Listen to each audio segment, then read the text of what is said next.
What is going on, guys? My name is Brandon and welcome back to the channel. Yeah, I'm on my ones today, not with Luke, but he'll be back soon. He's been very busy. We've both been very busy, if anything. There's gonna be times where we both just can't do the reactions together. There's gonna be times where that's gonna happen. So yeah, there is gonna be times where I'm on my own again, which is it's fine. But say I'm gonna be reacting to 10 giant sharks that might be a Megladon. Yeah, I know for a fact that let's be honest, all these sharks is just gonna be sharks and not gonna be Megladons. Yeah, and I know a shark is a Megalodon, I know, but you know what I'm like, I'm curious, so let's just have a look to see what our viewers are saying, or these biologists, what they want to say. From encounters and photographs to attacks that are not for the faint of heart, here are the top 10 giant sharks that might be the Megladon. Who knows? Starting off in our number 10 spot, we have the Demon. There are many stories and alleged sightings of what is now referred to as the Black Demon of Cortez, which is said to be a massive black shark seen off of Mexico's Baja coast. One story in particular regarding this elusive shark comes from a fisherman named Eric Mack. He had reported that one day while sailing, he felt his boat begin to rock, which immediately gave him the feeling something was awry. Eric was even further startled when he explained that he saw a massive, towering tail sticking at least 5 feet out of the water. The stories of this shark are so infamous that it was even the focus of an episode of a History Channel show called Monster Quest. Maybe if there's a part 2 of this video, we'll talk about some more of the sightings around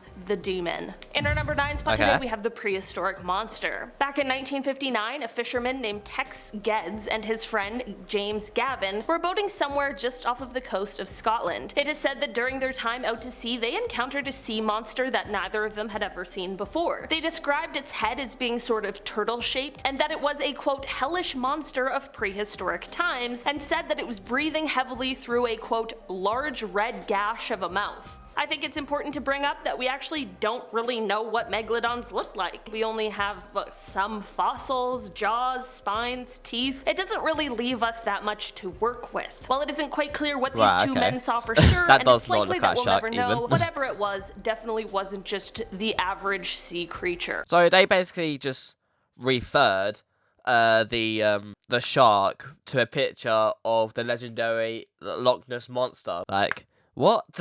And saying that we don't know what the Megalodon looks like. It just looks like a shark, just huge. We know what it looks like. Yeah, okay, we've not seen one in real life, obviously. But then, like, how does the story come about in the first place? How did the word even Megalodon even exist? So, in some point in its time, it must have existed, because otherwise, where did the stories even come from? That's what I think. That's just what I say. You know, when these people that come with these conspiracy theories and, like, ridiculous stories of, like, say, like, I don't know, like paranormal activity or the Bigfoot even. So at some stage in life, something must have, like, come about that, like, involved those stories, because where did the name Bigfoot or even the stories even come from? That's just what I want to know. So that's why I just want to know more to it. I definitely don't believe in a Bigfoot, but I've just seen so many stories, and I just wonder, where did these stories even come from in the first place, and how the hell that word even get invented? That's just what I want to know. Number 8 spot today, we have the TikTok shark. I've seen this already. Last year, someone on TikTok called Alex Albrecht, who was a marine biodiversity student as well as a musician, shared a video on the app that had people seriously shocked. The TikTok shows a massive shark lurking around the ship that Alex was on, which is said to have been just off of the coast of Massachusetts at the time. The ship was full of research students when this massive shark made its appearance, many of which either screamed or had some sort of expletive in response. Another TikTok user asked in the comments if the shark in the video is a Megalodon, considering how absolutely huge the thing was. Was this an actual Megalodon? Likely not, but hey. Not. In our number 7 spot today, we have snorkeling. Robert Pamperin and a friend, Gerald Lair, were snorkeling off of La Jolla Cove in California in 1959 when Robert was attacked by a shark. It is said to have all happened quite quickly, and Gerald was alerted to the distress when he heard Robert scream. Gerald turned and saw Robert unusually high in the water, and his mask was missing. At this point, Gerald dove under, and this is when he realized exactly what was going on. There was a shark that had Robert in its mouth up to his waist. Unfortunately, there really wasn't much that Gerald could do to stand up to this absolutely massive shark that he described as larger than your average great white. Robert sadly did not survive the event, and by the time rescuers arrived, they were only able to locate one of his fins. That's quite a sad story now. Oh, that's well sad. It does make you hesitant to like now just like go in the sea and do all the fun activities in general. Like I've done professional diving and all the snorkeling. I've done it all. Like I've done it all in the sea, and I've been in places where you can generally get sharks. But where I was, there was like was it fish nets, shark nets, that kind of thing. So you'd be protected and you could have fun with it. But still, is a fish net or shark net, is that enough even to stop a shark? I don't know. Maybe it is, because they invented it, or maybe it isn't. I feel like the only way I got to conquer this whole me reacting to the Sharks and Megladon series is like, I think one day I've just got to do a shark cage. I think I got to do it. But I'll be terrified. I would absolutely be terrified. But I feel like I've got to face it. I feel like I've got to face that fear. I don't know how many likes you want to do that for that to happen. The photographer. This is an encounter that occurred just last year in November, basically a year ago. Underwater photographer Darren Verbeck was diving off of the coast of Hawaii's Big Island when he saw what he thought was a school of fish. He began to get closer, I mean the whole photographer thing, and as he got closer he started to think that what he was actually seeing was a tiger shark. He got even closer, and that's when he said, quote, "I kept looking at the head. I'm like, that is not a tiger shark." And it got closer and closer, and it just kept getting bigger and bigger. Darren continued to get closer to the shark and estimated it to be over 15 feet, which is definitely quite large. He explained that the shark was not acting in a threatening way, so he continued to take his photos and shot as much as he could before the massive shark decided to swim away. Experts explained that the shark was likely in the area because of humpback whales, and honestly, I don't want to see the shark that could take down one of those beasts. So wait, so is this like, wait, let me go back to it. So was this the photo that you took? Like, you didn't exactly explain that. Like, that was the first image shown, yeah, but these videos have a lot of different images of sharks. So are you trying to say this is the photo that you took? I don't know. They don't exactly explain well, do they? They don't go into full details of like the story. I want to know more details. I need to go dive deeper. Get it? Dive deeper into deeply.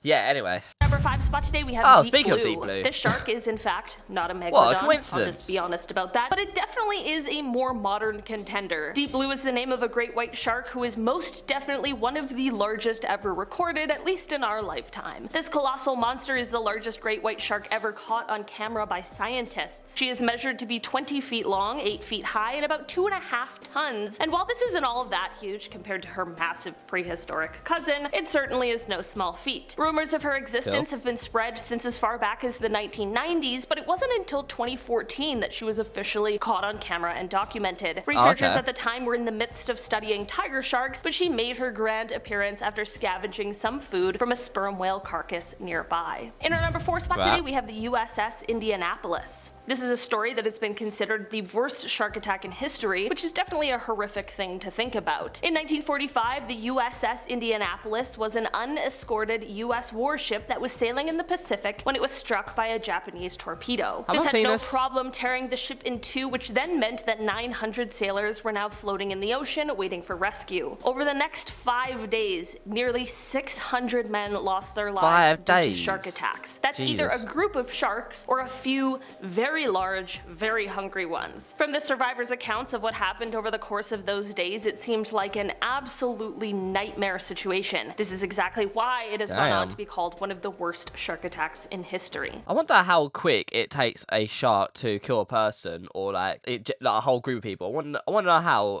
how quick it takes for a shark to do that. Like just one shark, not like multiple, just one shark to do like just go on a killing spree or just like a hunting spree in general and just mess up a load of people. I wonder how quick it actually takes to do that. In our number 3 spot today, we have Rodney Fox. Rodney Fox is a man who is thought of as one of the best spear fishermen in the world. In 1963, he was partaking in the Australian Spearfishing Championships, which were being held just south of Adelaide, when he went through what is widely regarded as, again, one of the worst shark attacks in history. The shark he encountered bit him around the waist, which ended up puncturing his diaphragm, ripping his lungs, and crushing his rib cage. Not only this, but the attack left his organs exposed, so much so that when he finally made it back to shore, those rescuing him had to keep his wetsuit on to ensure that his insides actually stayed on the inside. Despite the fact that Rodney needed at least 4 hours of surgery and about 400 stitches, like many people who have had these sort of terrifying encounters, rather than shying away from sharks and the water, he leaned in. He actually became an advocate advocate for sharks after this. He Oh, created the first underwater enough. shark observatory and helped to dispel the rumors that sharks are bad, crazy, scaring animals that we should all fear. That is mad. Like, how the hell do you survive a bite like that? Definitely, like, that's not even, like, surely that's not even a great white bite, right? Like,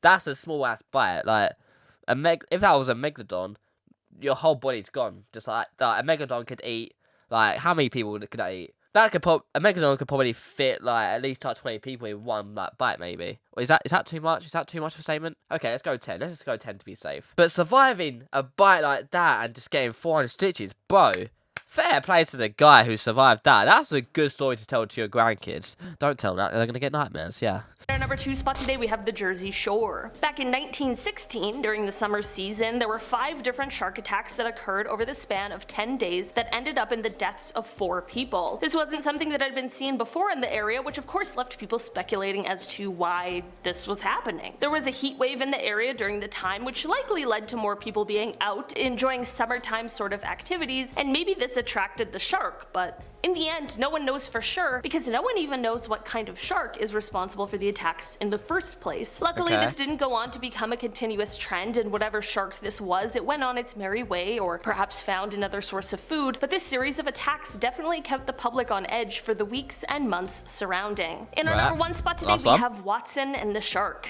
For this one, we are headed all the way back to 1749 with a cabin boy named Brooke Watson. Brooke was swimming in the Havana harbor when he had his encounter with a shark. This one grabbed him by his right foot and dragged him underwater. The shark got a second chomp on his foot before a rescue boat was able to come and save him. The sailor on the boat managed to get the shark to back off enough that they could get Brooke out of the water. Brooke lost his lower leg, but his life was saved, which is absolutely the most important part. Brooke's story is not over, however, as he went on to become a member of Parliament and eventually Lord Mayor of England. He was so proud of himself for not only surviving a shark attack, but then going on to earn this title that he commissioned famous artist John Singleton Copley to create a painting called Watson and the Shark, which detailed his terrifying encounter and probably went on to scare a ton of people at the time. Okay, fair enough. Like, definitely, none of these sharks are Megalodons, and yeah, it is fair to say we'll never ever may see any footages of a Megalodon. Yeah, we know they're extinct, but I still go by my ground, like, there's like a trench somewhere, there could be something like lurking in the depths below that we don't know yet. There could be, we absolutely do not know, and probably will never ever find out. But there was some very, very interesting stories with, like, that guy surviving but that one's a shocker. And then, like, there was, like, a sad story. This guy's getting, like, munched up, that his life cannot get saved. Very sad. So, overall, like, yeah, it's just a lot of shark stories, but I learned a lot more, and I've heard some interesting stories about it, which I will take from this, and I like that. I like to hear these kind of stories of people, how they survived these encounters and stuff. But yeah, you guys, let me know your thoughts on, like, on these, like, stories and stuff, and what do you think? Let me know if you ever had a shark encounter. But yeah, I'll see you guys there. Take care.